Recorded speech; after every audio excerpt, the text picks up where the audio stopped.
natin ating Panginoon ang pinakamalakas na papuri para sa Kanya, no? Napakabuti ng Panginoon sa ating lahat. At ramdam na ramdam dito sa atmosphere ng CCM, no? For our next song, this song, sinulat to ni Chris Tomlin way back 2001. And hanggang ngayon, kinakanta pa rin ng mga kapatid nating Kristiyano para sa Panginoon. And mabilis na history lang, naisulat to ni Chris Tomlin noong gabi ng summer camp na inatenan niya. And isa rin siya sa mga worship leader. Si Chris Tomlin, nung gabi na yon, pinag-usapan ni Pastor Louie, nag-preach siya doon, yung about sa Revelation chapter 4. Yung nilalaman nitong chapter na to is si Apostle John, so John the Beloved, na-witness niya yung throne of God. So, kung babasahin niyo yun, mas magdideepen kung gaano kaganda yung kung saan tayo patungo. Kung ano ba talaga yung eternal life. At kung gaano kasarap magpuri sa Panginoon habang buhay, umaga hanggang gabi. And that night, yung tumama kay Chris Tomlin to end alauna, tapos ng gabi na yun, alauna, alas 2, may gitara siya, tapos sinulat niya yun. Habang tumutugsig siya, sinusulat niya yun. And sabi niya, kailangan to marinig ng pastor na yun. So alas 3, isipin nyo, kinatok niya yung pastor. And kailangan mo to marinig. Then kinanta niya sa harap ni Pastor Louie. Sabi ng pastor na, 2001 to way back or baka mas, baka late pa doon. And sabi ng pastor na, kakantahin to ng buong mundo. And nagulat si Chris Tomlin kasi ang intention niya lang naman talaga kantahin yun ng gabi ng summer camp na yun. And what is the intent of this song? Nakita ni Chris Tomlin yung beauty ng pagpupuri sa kaharian ng Diyos. And throughout this week, throughout this month, may mga burdens tayo na kinakaharap. But if we fix our eyes to kung saan tayo patungo, which is sa eternal life, magbabago lahat ng pananaw natin sa buhay. And singing to God, praising Him every day and night is something na nakakapagpagaan sa atin.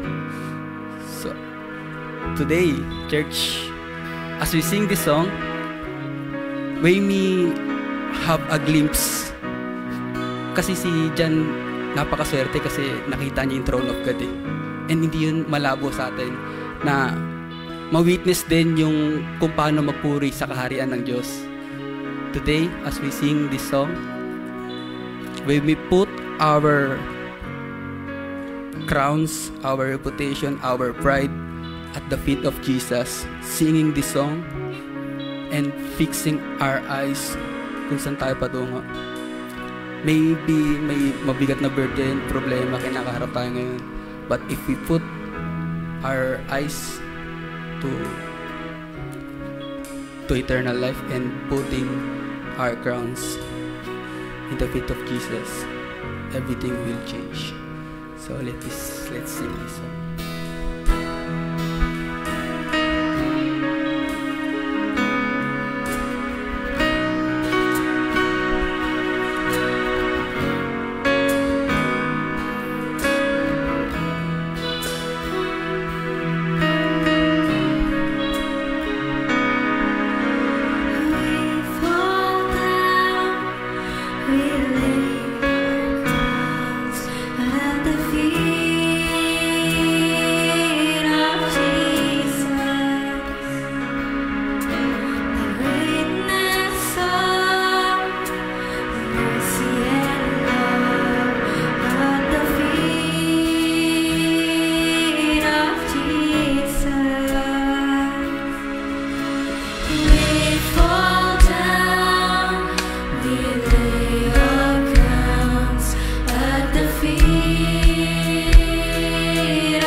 Greatness of mercy and love.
church, this song is about surrendering ourselves to God, bringing Him praise, our hearts, and even our burdens we carry.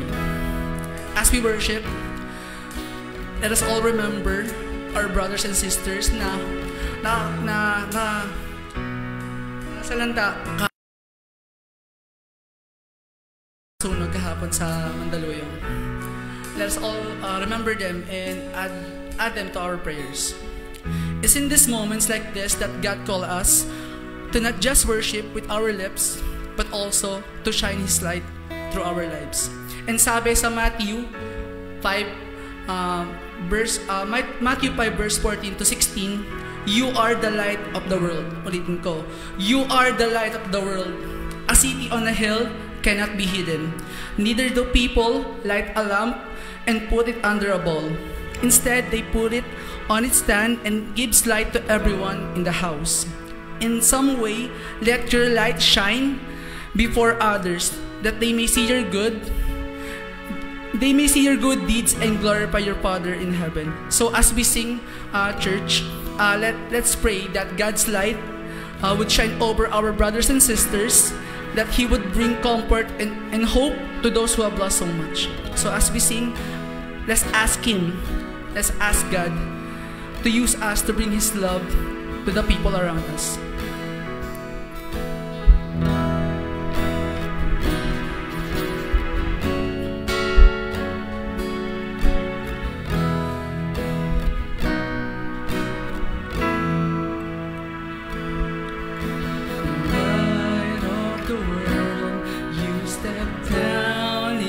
Darkness, open my eyes, let me see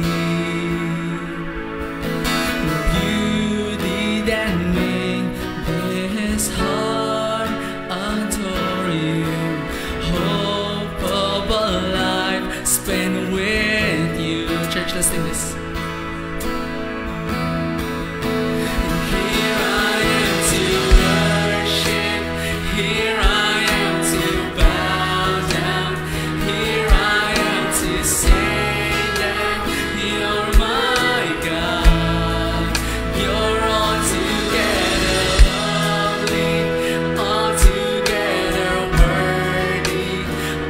Together wonderful to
nakasukat ng tubig sa dagat sa pamamagitan ng kanyang kamay. Sino ang makakasukat sa lawak ng kalangitan? Sino ang makapaglalagay ng lahat ng lupa sa isang sisidlan? Sino kaya ang makapagtimbang sa mga bundok at burol? Sino ang makapagsabi ng dapat gawin ni Yahweh? May makapagturo ba o makapagpayo sa Kanya? Sino kaya ang pwedeng sanggunian para maliwanagan? Sinong nagtuturo sa Kanya ng landas ng katarungan? Sinong nagkakaloob sa Kanya ng kaalaman at ng paraan upang makaunawa? Sa Kanyang harapan ay walang halaga ang lahat ng bansa. Saan ninyo ihahambing ang Diyos sa kanino siya itutulad?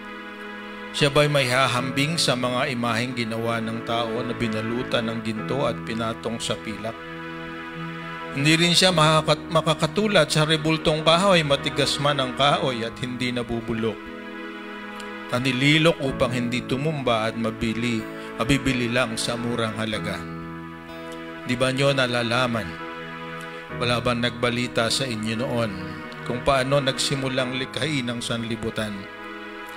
Ang lumikha nito ay Diyos na nakaupo sa kanyang trono doon sa kalangitan. Mula roon ang tingin sa tao ay parang mga langgam.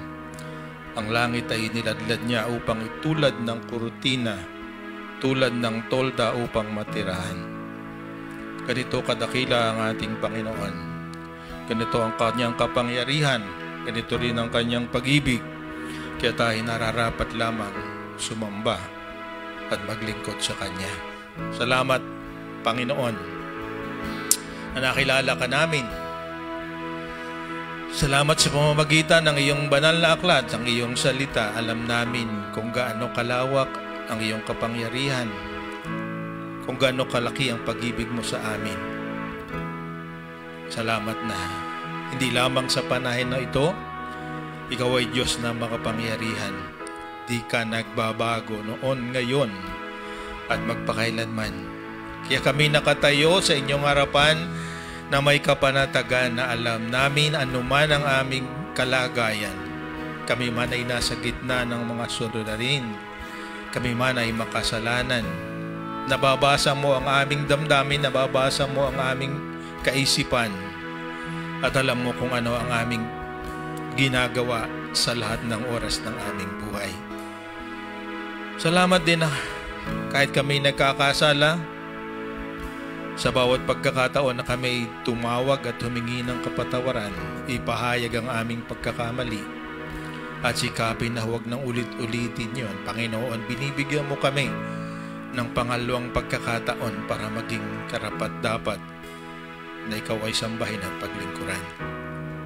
Salamat sa pagpapagaling mo sa mga may karamdaman. Salamat sa pagbibigay ng hanap buhay sa mga nangangailangan.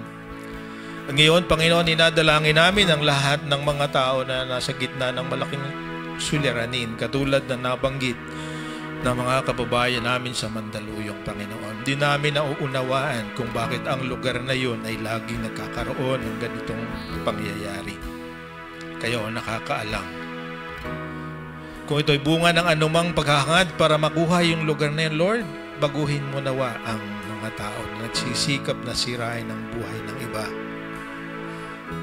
Naway bigyan mo ng pagkakataon na makatayo at muling makapagsimula ang mga naging biktima ng karahasan at ng apoy na yon. Dalangin din namin ang bansa na iyong pinili, Panginoon. Salamat at muli ay nagkakaroon ng kapayapaan. Nawa, Panginoon, kung anong ibig sabihin na nangyayari sa lugar nila, Panginoon, makita namin na totoo talaga ang iyong mga plano at ito'y hindi pwedeng mapigilan. Kaya kami ngayon ay nakaharap na may excitement, may enthusiasm dahil alam namin muli kang babalik. At lahat ng aming gagawin ngayong umaga ay pag-alaala sa mga ginawa mo. Kung sino ka, ano ka, at ano rin kami sa iyong harapan.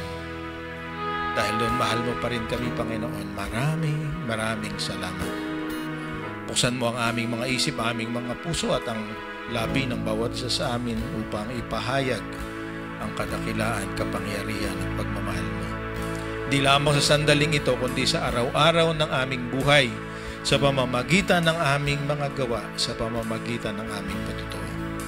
Salamat po. Ito po ang aming dalangin sa pangalan ni Jesus. Amen. Lahat ay magsabi ng amen. Batiin natin ang ating mga katabi at ihanda natin ang ating sarili para sa mensahe ng Panginoon.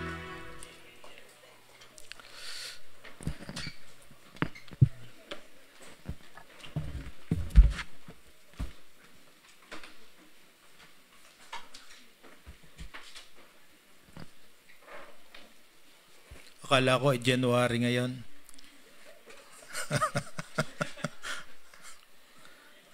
May parada ng Nazareno. Buti na lang, hindi ko sinuot yung akin. Sabi niya, gagalit ang worship team. Minsan lang kami nagbihis ng ganito. Pinansin pa ni pastor. Pero ang ganda, di ba? Ang ganda. Ang ganda ng kulay. Kulay ng kadakilaan. Pero hindi ng Nazareno, kundi ng ating Panginoon. Royalty and sacrifice. So, unang linggo ng pangalawang half ng taon. Diba? So, kaya patuloy tayo, ating kukumpletohin ang ating pag-aaral sa ating chapter ng Lucas ngayon, chapter 7.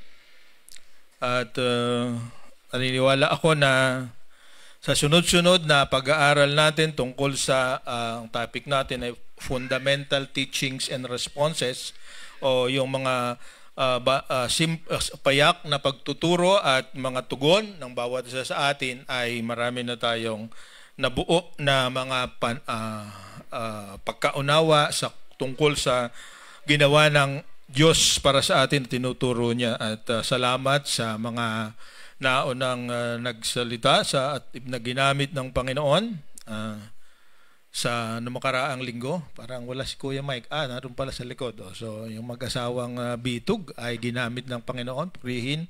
Palakpakan nga natin ng Panginoon dahil sa magandang ginawa sa pamamagitan ng mag-asawa na ito at susunod ay yung ibang mag-asawa naman ang ating i-invite para magpagamit sa Panginoon. Okay, so, kung atin natatandaan, ang ating layunin sa buwan na nakaraan at hanggang sa ganitong huling kapitulo or bahagi at ang mga talata ng ikapitong ng Lucas ay to be paalaala sa atin na ang mga turo ni Jesus ay nakatuon o na-focused on building up others, yung palakasin ang iba, hindi lamang ang ating sarili, at ang ating tamang tugon ay tayo ay manatili sa mga katuruan na yon. Dahil habang nananatili tayo sa katuruan na yon, alam natin na hindi lamang nalulugod ang Panginoon, kundi tayo rin ay nagbabago.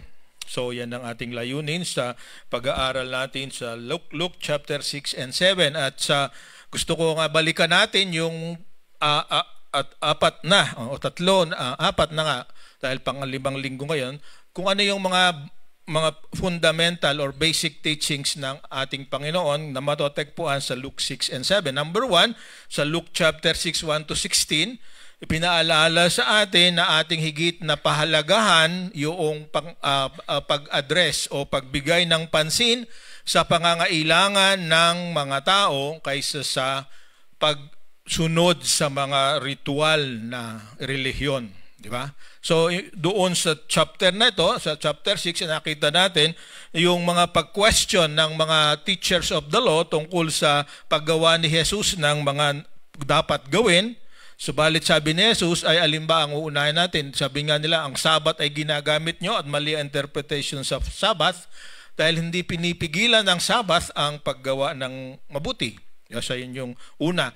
Kung ano yung pangangailangan, anumang araw ito, kahit ito'y araw ng pamamahinga ng mga Hudyo, ang sabi niya, Pag merong kailangang mabuting gawin dahil merong buhay na nanganganib o merong pangangailangan na kailangan ma-provide, yun ang uunahin natin at hindi yung pagsunod sa mga ritual at mga tradisyon ng tao. Kasi yun yung nangyari naman ay mga idinagdag ng tao, ganyan ay 613 details doon sa 10 Commandments. So sabi ng ating Panginoon, mas importante yung meeting human needs than observing religious rites. So pangalawang Sunday ay ating pinag-usapan ang tungkol sa, nagsabinamit nga yung Sermon on the Plain.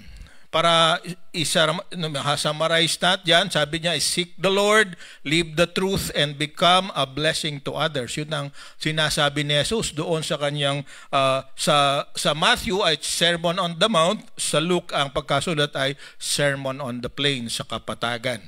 At isa ang kanyang sinasabi, ang mapapalad ang mga taong hinahanap siya, seeking the Lord. At higit sa lahat ang katotohanan na ang pagmamahal sa kapwa ay mahirap, pero habi niya ang hangganan pati kaaway mamahalin mo. Ba? Sabi yung katotohanan.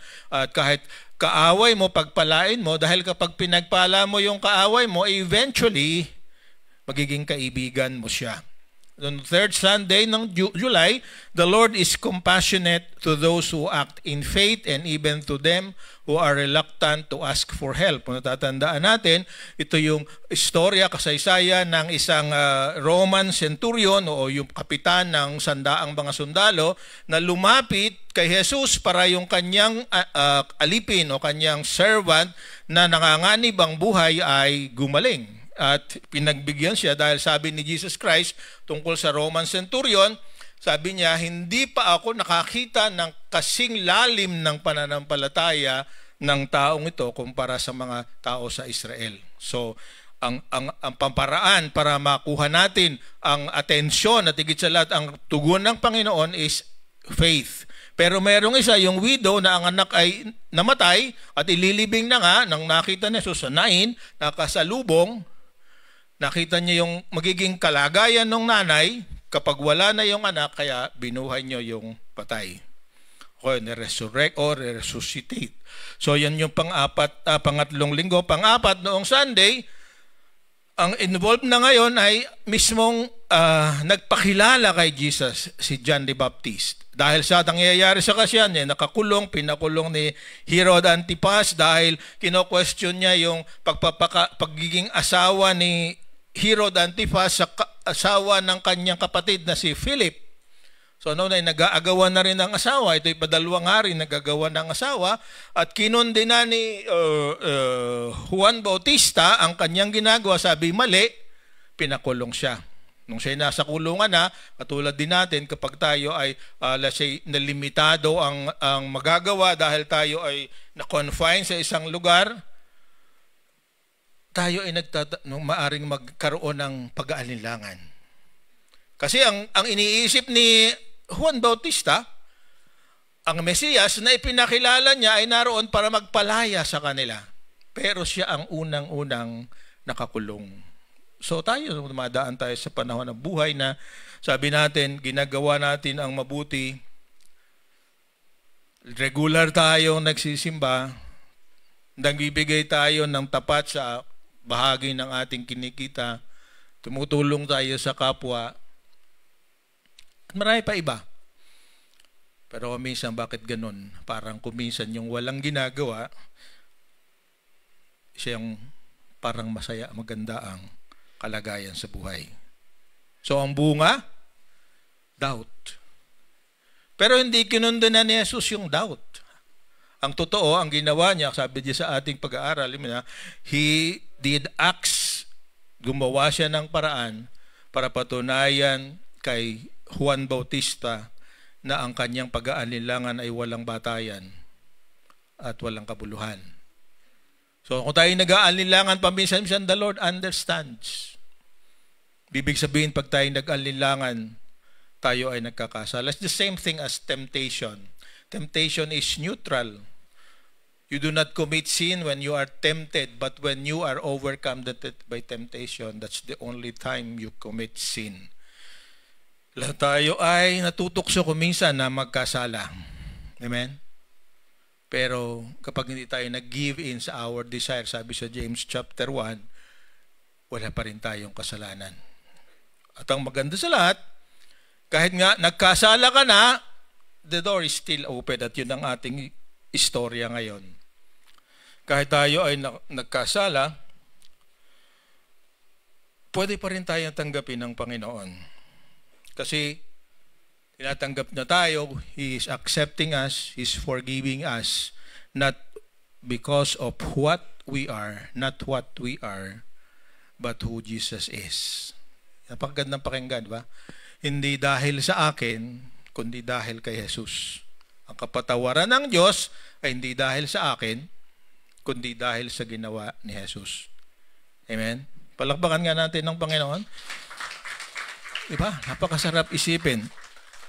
So, ang ating overall summary ng pag-uusapan natin, explain ko sa inyo, is God accepts us based on what Jesus did and not on how we see ourselves.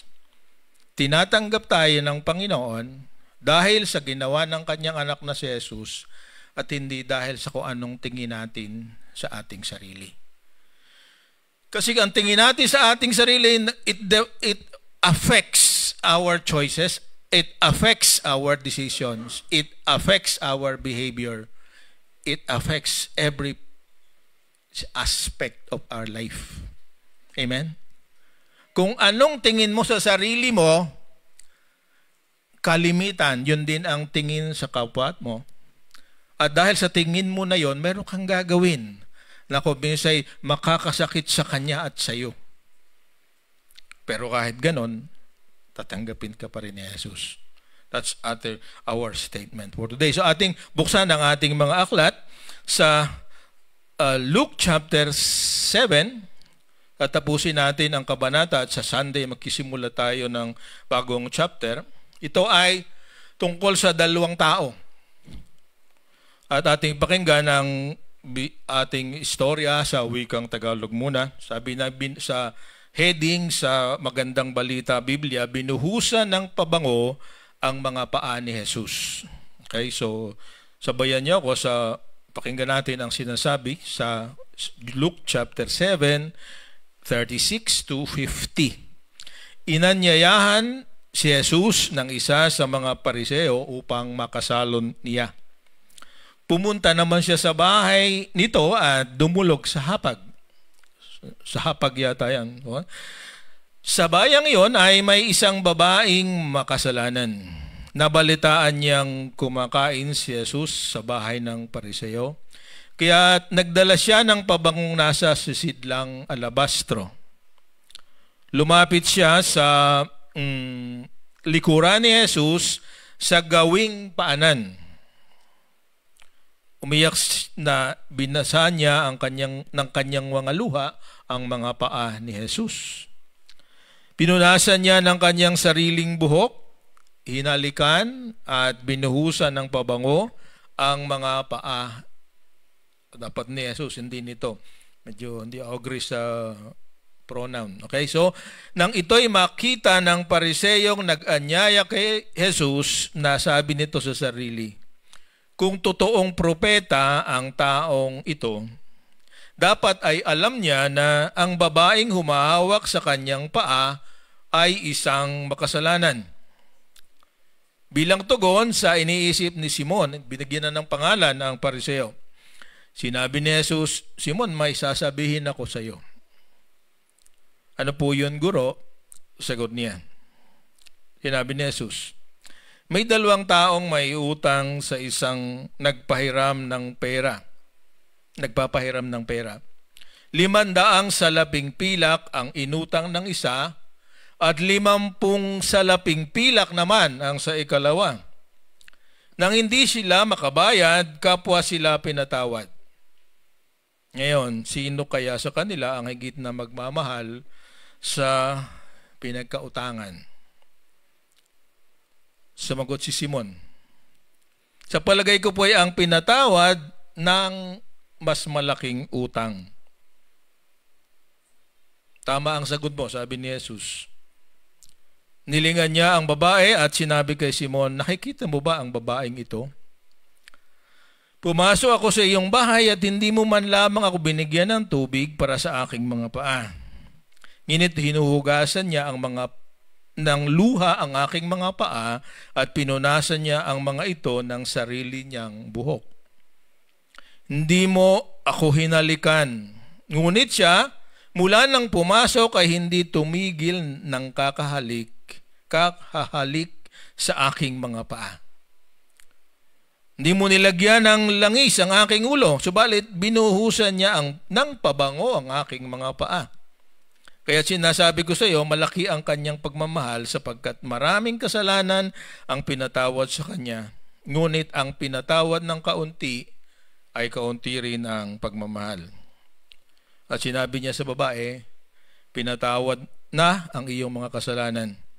At ang kanyang mga kasalo sa pagkain ay nagsimulang magtanong sa sarili, sino ba itong nangangahas na magpatawad ng kasalanan? Ngunit sinabi ni Jesus sa babae, iniligtas ka ng iyong pananampalataya, umuwi ka na. Pagpalain nawa ang pagkabasa ng napakagandang kasaysayan sa ating teksto ngayong umaga. So, gusto kong yung unang bahagi, Luke chapter 7, 36 to 39 ay ating himay-himayin ang bawat isa sa mga ito. With the thought na tinatanggap tayo ng Panginoon dahil kay Jesus at hindi dahil sa ating kalagayan at tingin sa ating sarili. So, si Jesus ay inanyayahan. Kaya yung kanyang sinabing mahalin mo ang kaaway, ginagawa niya. Kasi si Jesus ay kaaway ng mga Pariseo. Inaaway siya. Hindi siya nagipag-away. Pero nang invite siya, sabi dito, invited Jesus and He came para makipag-salo-salo ng dinner, hapunan, sa kaaway niya. Okay? Kung ikaw ang inanyayahan, di ba magdadalawang isip ka? Paano kung meron siyang masamang tangka, kaya niya ako inanyayahan? Actually, totoo yung nangyari. Pag sa bandang huli, malalaman natin, yung pag-invite na yon ay hindi expression ng pagtanggap, kundi ibang bagay. So, mamaya natin i-explain kung bakit ganon. So, si Jesus, courageous, matapang. Ini-invite, pumunta. Diba? So, yun ang ating tingnan. So, nung sila ay kumakain na, merong isang gate crusher. Diba? Hindi man invited, dumating. Isang babae na asabi makasalanan. A woman in the down that had lived a sinful life. Okay? Ang sabi sa ibang mga komentary at ibang mga paliwanag, ang babae na ito ay isang maaring kasakalsulukuyan na isang prostitute or dating prostitute. Okay? Nagbabaeng nagbebenta ng katawan, nagbibigay ng aliw na panandalian sa mga lalaki. Nalaman niya na naroon si Jesus, hindi siya invited, dumating siya. At meron siyang daladalang regalo. Yung perfumed alabaster jar containing perfume. Sabi ng mga commentary, it is alabaster jar na mayroong laman na mamahalin na pabango na galing pa sa India. Okay? At ang halaga raw nito ay pagtatrabahuhan niya doon sa minimum wage nila ng isang taon kung ordinaryong manggagawa.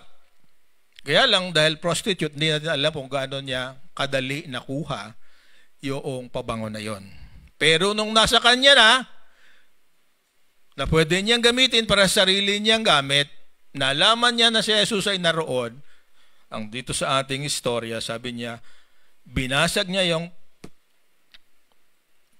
lalagyan, binuhos sa paa ni Jesus, at dinidescribe yung mga ginagawa niya. Okay, so para maintindihan natin paano niya ginawa yon, ating imagine na narito yung kainan, iba yung kanila. Ang kainan nila noon ay hindi katulad ng nakikita natin ngayon. Pati na yung inyong nakikitang picture na ginawa ni Da Vinci na 12, yung the Lord's Supper, hindi yun ang tatalaogong itsura nila. So huwag kayong maniwala na yun. Kasi sa kanila, pag kumakain, ay naka-recline, nakahiga. Pag isang halimbawa, ikaw ay kanang kamay ang dominant hand mo, nakapatong ang iyong dominant hand sa sahig dahil meron silang table na mababa. Ang tawag sa amin nung kami bata pa ay latok. Ewan ko sa inyo, tawag sa inyo, mababang upuan, mababang table. At ako ay may magandang karanasan dyan. Kasi ako ay masyadong maselan, ayokong kumain sa kamay. So, minsan nag-aanyaya yung aking lolo ng kainan, tapos ay nasa latok, ang ininom ko na soup ay pinaghugasan ng kamay. Akala ko, ba't lasang lupa? Kasi for the first time, walang kutsara eh. Kamayan talaga. So, ganoon din ang panahon nila. Kakain sa kamay, nakahiga, tapos ang paa ay malayo. Kaya nakalapitan ng babae yung paa ni Jesus. Sabi, binuhusan ng paa, umiiyak sa kanyang paanan, yung kanyang luha ay tinapatak niya doon sa paa ni Jesus. Yun ang sabi sa verse 38. At para matuyo yung paa, pinupunasan niya ng kanyang mahabang buhok. Okay? So, ang mga prostitute noon sa kanila ay mahaba ang buhok. Pagkasating sa Corinthians, kakaiba naman. So, tatandaan natin yung mga pagkakaiba ng kultura. Okay? So, ganito po ang nangyari. So, habang siya umiiyak, pinupunasan ng kanyang buhok, yung paa ni Jesus, nakatingin sa kanya lahat ng mga tao. Alam mo ko sino? Alam mo ano ko si Jesus? Alam ko, isa rin ang iisipin niya eh. Dito, inukundina natin yung Pariseo. Pero kung nandun kayo, naniniwala ako, katulad ko, ang iisipin nyo, siniseduce ng babae na ito, si Jesus. Diba? Di ko iisipin na ito ay humihingi ng kapatawaran. Kasi sa gitna ng kapulungan, nandun siya lumapit, kilala siya ng mga tao, hindi nila alam kung kilala niya. Of course, alam natin Diyos siya, kilala niya yon. Pero pinapayagan ni Jesus. Kaya huwag tayo madali ikondena, mali ang ginagawa ng Pariseo. Kasi ako naniniwala kung nandoon kayo, parehas din ang iisipin natin. Meron pa tayo mga word na sasabihin. Diba? Sobra naman ng babaeng ito. Diba? Hindi ko na gagamitin yung letter L na word na gamitin natin. Di ba? Naisip niya na, no? Oh. Hindi raw. I don't believe so. Di ba? Pero pinayagan ni Jesus. Dahil alam niya yung dahilan. Yun ang pagkakaiba natin eh. Si Jesus, alam niya, ang binababasa niya, yung puso ng babae. Tayo hindi. Kaya talagang kailangan yung mga sinabi na do not judge, sabi sa chapter 7 yung earlier verses. Kasi kung ano mong tinadjudge ang iba, doon ka rin ita-judge nila. Diba? Sinabi sa atin ni Ate Joa noong nakaraan. So, sabi sa verse 39, kung kilala ng tao na ito, kung sino ang gumagawa ng bagay na ito sa kanya, hindi siya papayag. Sabi ba nga dito, kung siya isang propeta, tapos ginaganon siya ng babae na sabi natin ay mapangit ang reputasyon, hindi siya papayag. Ito nasa isip pa lang nila. Kaya katulad ngayon, hindi ko alam ang iniisip nyo.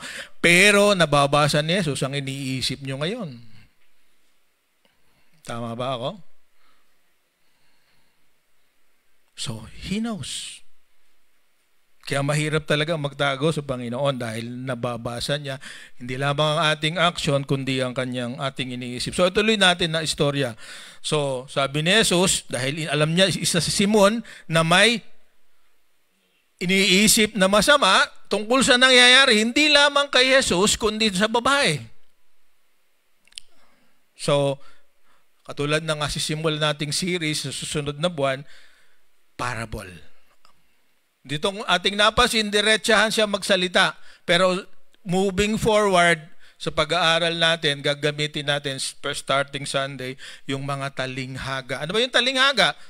Isasabi niya, an earthly story with an heavenly meaning or spiritual meanings. O simula sa susunod na linggo, marami tayong mga parables na pag-uusapan. So sabi ni kay Simon, pero no, ikukwento sa iyo. At alam niyo na yung kinuwento, 2 tao may utang. Isa ay 500, sabi diyan ay, ano nakasulat diyan? Verse ano ba tayo? Verse 40, ano? Yan, di ba? Money lender. Okay? 5-6 to, Bombay. Okay? Okay. Baka may Bombay din. Sorry. Paano tawag doon? Mali pala yun, no? 2 people owed money to a certain money lender. One owed him 500 denarii and the other 50. Diba? 10 times, di ba? 50 times 10 is 500. Ano bang ibig sabihin yan? Bawat tao na nagtatrabaho ng minimum wage, they are given 1 denarius every day. So kung siya ay binigyan, merong utang na 540, tama ba? 500 pala, 365 days in a year, 1.4 years bago niya makuhang maipon yung inutang niya sa 1 denarius na sweldo araw-araw. Yung isa, dahil 50 denarius lang, ibig sabihin sa loob ng 2 buwan, pag binawas mo yung Sabbath, yun ang utang niya. Pero parehong hindi makabayad, sabi ni Jesus sa kanya istorya. So, napuno na yung may utang, sabi niya, kalimutan na natin yan. Write off. Diba? Yan ang term natin sa accounting. Write off the bad debts. Diba? Kinalimutan na niya.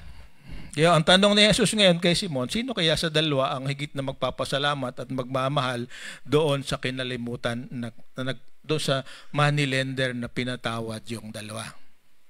Isang maliit, 10 times ng isang malaki at isang maliit, 10 times ang pagka-value ng isa.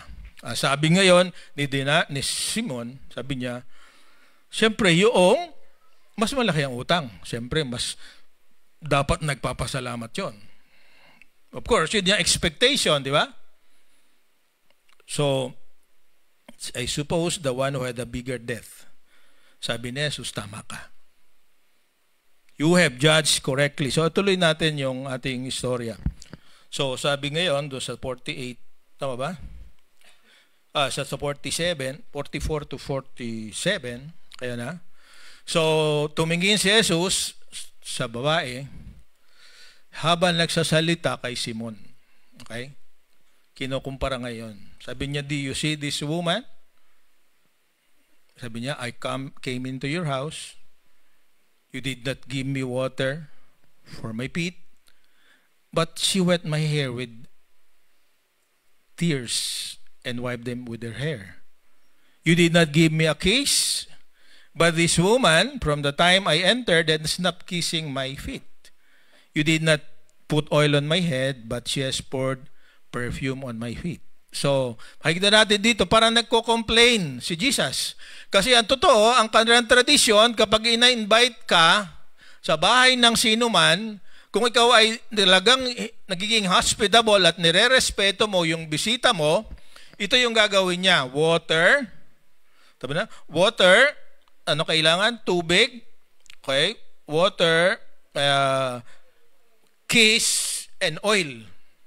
Dapat ito, sa pagdating ng bisita mo, ito yung gagawin mo sa kanya. Kasi sila ay nakasandalyas lang noon. So sigurado, kahit na tag-araw, maraming alikabok dahil gano'n na lupa sa kanila. Kung tag-ulan naman, medyo maputik. Kaya ang kailangan ng tao na yung in-invite ay bigyan mo ng tubig para hugasan ang paa. At kalimitan nga, merong mga servants na sasalubong para gawin yung serbisyo na standard welcome procedures o ethical procedures sa kanyang pagtanggap sa bisita. Pero sabi ni Jesus sa kanya, itong tatlong ito, kahit isa, wala kang ginawa. Ba? So, balikan ko yung sinabi ko kanina. Delikado ang ginawa ni Jesus. Alam niya ang pwedeng mangyari. Pero ang totoo, kaya nga laroon siya, hindi, kaya in-invite si Jesus ay para painan. Yun ang ginagawa nila. Hahanapan ng mali. Kaya sinama sa bahay. Kasi kung totoo na wine-welcome siya, dapat yung tatlong bagay, water, kiss, and olive oil or perfume, ginawa noong host. Are you following, di ba? Kasi meron ito implication sa atin kung minsan, di ba? Bakit natin ginagawa? Tulad ito yung regular na pag-attend ng church. Are we welcoming Jesus or are we seeking something from Him? Are we giving something or are we trying to get something from Him? Kahit din ang mga mensahe, di ba? Sabi ni, nang mention minsan, di ba? Ang binabantayan natin ay kung ano yung mga mistakes nung nagsasalita sa halip na pakinggan yung takbo ng kanyang sinasabi at i-absorb kung ano yung pinapaliwanag. So, minsan tayo ay ganon. So, ang sabi ngayon ni Jesus sa kanya, dahil itong babae, na-acknowledge niya yung kanyang kasalanan, sabi sa verse 47, I tell you, her many sins have been forgiven as His great love has shown. So, nababasa ni Jesus, yung ginagawa noong babae, yung ginagawa niya yun is not to seduce Him, but to really to worship Him. Wine-welcome niya sa presensya niya yung Jesus. Dahil yung tubig, yung halik, sa paapa nga, hindi sa chicks, yun ang sa Middle East, di ba? Na nakukuha na rin natin ngayon, ang uso na sa atin ngayon, beso-beso, di ba? Pagka close friend, pag nakita, beso-beso. Di ba? Sa kanila ganun hanggang ngayon. At higit sa lahat, meron pang pabango na ibinibigay, ina-anoint ang oil in respect. Hindi ginawa ni Simon kay Jesus yung inaasahan dahil sa kanyang tradisyon at kultura. Kaya sabi ni Jesus, siya ang higit kong nagpahayag ng pagmamahal sa akin. So yan ang ating istorya sa verse 48 to 50. Sabi doon, umarap siya sa babae. Sabi niya, Jesus said to her, your sins are forgiven. The other guests began to say among themselves, who is this who even forgives sins? Jesus said to the woman, your faith has saved you. Go in peace. So, kita natin ng pagkakaiba. While the religious condemned the woman, rejected the sinful woman, Jesus accepted her because of the proper worship and proper acceptance that the woman displayed. Okay? The unconditional and unqualified acceptance from Jesus actually led her to repentance. Of course, napakaraming istorya nito na wala naman tayong basehan. Sinasabi ng iba, ito ay si Mary Magdalene, pero wala tayong proof na siya yun. But one thing we are sure, when we express our worship, kahit tayo'y makasalanan pa, kahit hindi pa pinapatawad ang kasalanan, tinatanggap yun ng Panginoon. Kasi ang iba, kaya ayaw lumapit sa Panginoon, sabi nila, hindi ako tatanggapin dahil ako ay makasalanan. This is a proof that the woman worshiped Jesus as an expression of faith, and because of that, she was forgiven. Kaya kailan tayo lalapit sa Panginoon? Kailangan ba magpakabuti muna tayo? Ang sinasabi ng istorya sa atin, the message is that we don't need to change before we come to Jesus. In the same manner that you do not go to the hospital when you are well. Diba? Hindi ka pupunta sa ospital pag magaling ka na. Pupunta ka sa ospital pag may sakit ka. Doon ka gagaling. Pagka hinintay mong gumaling ka, bago pumunta, sa punerarya ang punta mo. Tama ba? Nick? Di ba? Hindi sa ospital. Pero hindi nagtayo ng punerarya si Jesus. Nagtayo siya ng isang hospital na kung saan ang mga may sakit ay pwedeng pumunta at makarinig at pagpagaling sa kanilang mga karamdaman. Napakabuti niya, di ba? Kasi tayo patay sa kasalanan, pero meron siyang paraan. At ang paraan niya ay tanggapin si Jesus. Kaya, in summary, kung titingin natin, ito yung ating istorya. Very simple story. Ayaw umabante. Yan, di ba? Luke 7:36-50, two characters, the sinful woman and the righteous Pharisee. Yung isa ay intruder, gate crusher. Yung isa ay host of the dinner. Yung isa, yung babaeng makasalanan na prostitute, sabi nila, stood at Jesus' feet. Yung host normally sits at the head of the table, doon sa dulo, di ba? Tulad din natin, di ba? Pag yun daw magbabayad ay yung naroroon sa table na malayo sa pagkain. Unfair, di ba? Yung magbabayad, yung nasa dulo na malayo yung pagkain. Kaya dapat round table tayo. Walang para pare-parehas ang layo. At saka merong lazy Susan. Yeah? So, the righteous Pharisee sat at the head of the table. Now, the sinful woman, sabi niya, wet Jesus' feet with her tears. Ibig sabihin, hinugasan ng paa ni Jesus. Then, pero yung righteous Pharisee did not even give water to wash Jesus' feet. Basic courtesy, basic respect, hindi niya ibinigay. Yung babae, hinalikan ang paa ni Jesus. Yung Pharisee did not even greet Jesus with a kiss. Yun ang kanilang norm. Pagkakaibigan mo, kasalubungin, hindi handshake, kundi hug na may kasamang halik. Okay? So, the woman anointed Jesus' feet with perfume. Pero yung lalaki, kinalimutan niya na kailangang in honor of the guest, bibigyan siya ng buhusan ng olive oil na mabango. So, ano nangyari? Yung babae, he received forgiveness. Yung Pharisee na matuwid, hindi niya kailangan ng tagapagligtas. Kinwestiyon pa niya ang authority ni Jesus to forgive sins. Sometimes these opportunities come to us.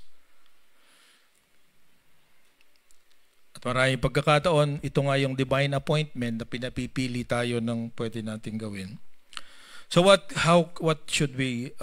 are the applications that we should see in this story? Okay. Come on. Ayan. If we recognize that we sin more than we do good deeds, we will learn to love Jesus more because He accepts us while we are in that condition. Kapag na-recognize natin, kasi napakaraming magpapakabait, pero ang sabi nga, hindi ko magawa. Kahit hindi ka mabait, pwede kang tanggapin ng Panginoon kung kikilalanin mo siya na siya ang tanging makakasagot at makakapag-alis mo sa iyo sa kalagayan mo ngayon na hindi masaya, hindi maayos ang tingin mo sa iyong sarili. And number 2, we can live in peace with the Lord, with ourselves, because God's grace covers all our sins.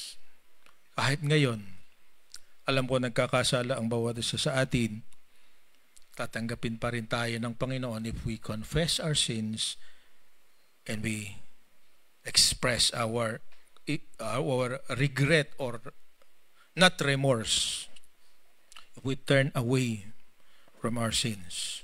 So ulitin ko, God accepts us based on what Jesus did and not on how we see ourselves. So, ang tanong sa atin ngayon, what is the most loving thing that you have ever done for Jesus or for someone else? Ano yung expression mo ng pagmamahal sa Panginoon o sa iba? So, anong natutunan mo sa istorya na ito na pwede niyong express at gawin? So, bigyan ko kayo ng 5 minutes. 10:42 pa lang naman eh. Kumuha ka ng kapartner. Sagon natin ito. Okay? So, motorcycle tawag nila doon. So, kumuha ng kapartner, one-on-one, for 5 minutes, sagutin natin itong dalawang tanong na to. Okay? Okay? So, baka yung makatabi mo ay meron kang ginagawa, hindi ka pinapansin. Pagkakataon mo na, sabihin sa kanya, ganito na nga ang ginagawa ko, ganyan ka pa rin. So, one-on-one, 5 minutes. Pagkatapos nito, I would like to invite the worship team. Ano yung kinanta natin kanina? Yung kay Chris Tomlin. Awitin natin bago tayo manalangin. Okay? So, simulan nyo na. One-on-one. So, manap ka ng kapartner na iba. Huwag kang makisiksik sa one-on-one lang muna tayo. One-on-one. Maganda yung one-on-one, di ba? Para you can be intimate and you can answer these questions honestly and seriously. Okay? Hanap kayo ng katabi na makakasama nyo. One-on-one. Use I statements, ha? Yun ang ating rule, di ba? You talk about yourself, not about others. Talk about your experience, not what you want to do. Okay? So, tinatawagan ko yung worship team. I'm sure yung message ng kanta na to makakatulong sa atin. Kasi ang simula nga ng lahat na yung pagbabago is an act of worship. And worship is best expressed if you are willing to sit at Jesus' feet at sabihin kung ano yung tingin natin sa Kanya. He is our Lord, He is our Savior. Kaya kung meron mang mga naririto ngayon na hindi pa niya ginawa na talagang isurrender ang buhay niya sa Panginoon, katulad ng babae na ating pinag-usapan, hindi mo pa nagawa na ang iyong luha ng nagsisisi ng kasalanan ay ialay mo sa Kanya. Habang inaawit ang ating awit ay bigyan ka nawa ng lakas ng loob na ngayong araw na to, express mo. Ikaw ay handa na magpabago sa Kanya. Tatanggapin mo siya. Hindi katulad ng Pariseo na tayo makasalanan. Na tayo di karapat-dapat, pero kapag katulad ng babae na sabi na buhay sa kasalanan, tanggapin ang ating kasalanan at isuko sa Kanyang paanan. Ibigyan ka ng bagong pagkakataon para makapagsimula ng bagong buhay. Buhay na kasama niya, buhay na bibigyan mo siya ng iyong ng parangal. Hindi katulad ng Pariseo na ini-invite si Jesus pero hindi pinarangalan. So sa araw na ito, kung nais mong magsimula na parangalan ng Panginoon sa iyong buhay, lumapit ka sa Kanya, sa Kanyang paanan, habang inaawit. Ang napakagandang awit nito ni Chris Tomlin. So tayo po'y tumayo. Huwag kang mahiya kung hindi mo pa ginawa ito hanggang sa panahon na ito sa iyong buhay. At kung isang ka naman ay ginawa mo na minsan, subalit alam mo, katulad ng mga relihiyosong tao, nananatili ka pa rin sa lakad ng sanlibutan. Ironic, di ba? Ay religious but living a life that's not pleasing to the Lord. Pwede kang lumapit at muli ipahayag ang iyong pagkilala bilang Panginoon at tagapagligtas kay Jesus na siyang gumawa ng lahat para tayo ay maligtas. Uwitin natin.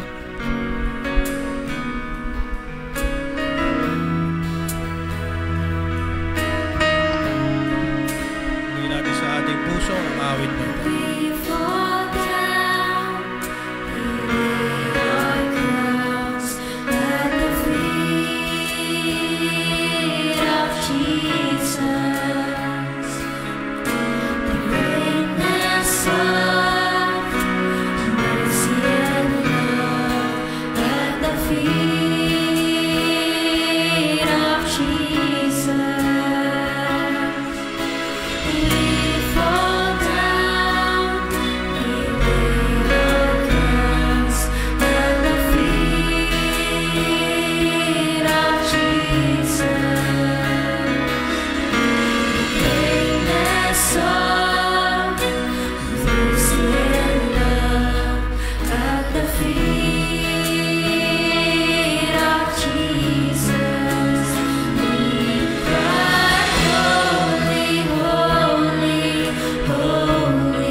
The crown of a woman is her hair.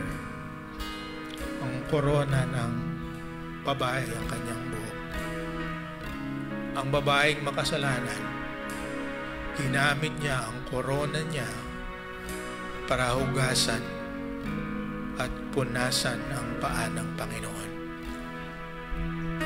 Ang crown ay ang mga bagay na nagkukontrol sa ating kaisipan. Kung tayo ay kontrolado ng tradisyon, kontrolado ng ating nakaraan, ngayong araw na ito, naanyayaan ka ng Panginoon para yung korona na yun, na ang totoo ay pinalatan niya ng koronang tinik, ay magkaroon ng kapangyarihan sa iyo. Ang tanging paraan para magkaroon ng bunga at resulta sa buhay mo, ang koronang tiniis ng Panginoon, ay pag-ila ang iyong sariling korona, ang iyong pride, ang iyong pagmamataas, ang iyong gawa, ay isuko mo sa Panginoon. Kung hindi tatakot ka lumakad para, pwede mo itaas ang iyong kamay at manalangin ka sa sandaling ito. Panginoon, kinikilala kita. Ako ay makasalanan. Simula sa araw na ito, baguhin mo ako sa pamamagitan ng paglilinis at pagpapatawad sa akin ng mga kasalanan. So, awitin natin one more time. At habang inaawit, binibigyan natin ng pagkakataon to surrender your life to the Lord. At the feet of Jesus, to witness of mercy and love. At the feet of Jesus, holy, holy, holy.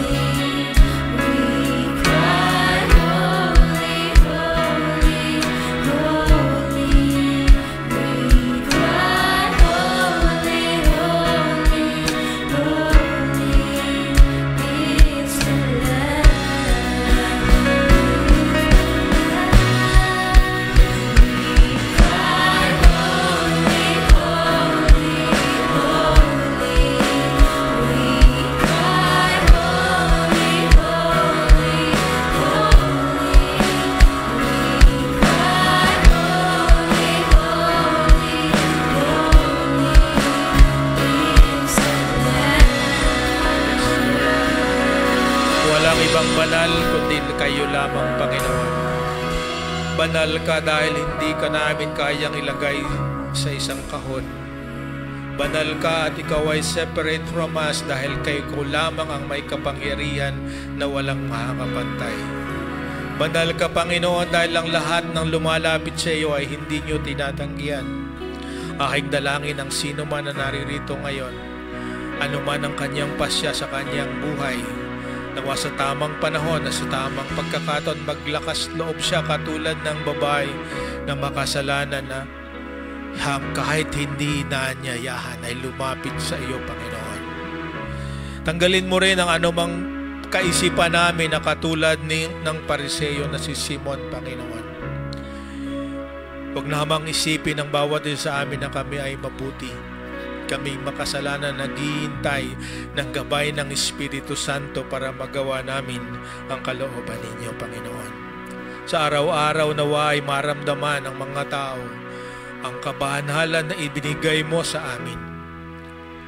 Naway sa maging hospitable at tama kami sa pagtanggap kanino man. Tanggalin mo sa amin ang anumang desire na hatulan ang taong nang hindi ginagawa ang katulad ng ginagawa namin. Unawain nawa namin sila katulad ng pag-unawa mo sa babae. At nawa lagi naming malaala na pinatawad mo na kami. Tinanggap mo kami for who you are and not for who we are. Salamat po, Panginoon. Ito pong aming dalangin sa pangalan ni Jesus. Lahat tayo magsabi ng Amen. Palakpakan natin ang Panginoon.